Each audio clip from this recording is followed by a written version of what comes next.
Welcome to my channel new facts. நம்ம இப்போ பார்க்க போகிறது வாட்டர் ஃப்ளோவை பற்றின எவ்வளோ ப்ரெஷரில் வாட்டர் ஃப்ளோ ஆகிட்டு நம்ம கடலுக்குள்ளே அடியில் போக போக எவ்வளோ ப்ரெஷர் இருக்குன்றதை பார்க்குறதுக்காக இந்த வீடியோவை போட்டிருக்கேன்.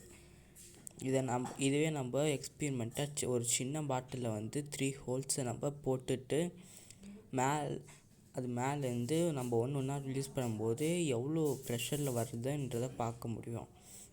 இப்போது ஒன்றா ரிலீஸ் பண்ணும்போது மேலே இருக்கிறது லோ ப்ரெஷரால் கம்மியாக வருது. அதுவே நடுவில் இருக்கிறது கொஞ்சம் ஸ்பீடாக வர ட்ரை பண்ணுது. அடியில் இருக்கிறது பாருங்கள் எவ்வளோ ஸ்பீடாக வருது அந்த வாட்டர் ஃப்ளோ.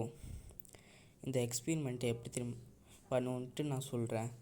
இப்போ நம்ம ஒரே ஒரு பிளாஸ்டிக் பாட்டில் எடுத்துக்கிட்டு நம்ம அதில் ஒரே பக்கமாக 3 ஹோல்ஸை போடணும்.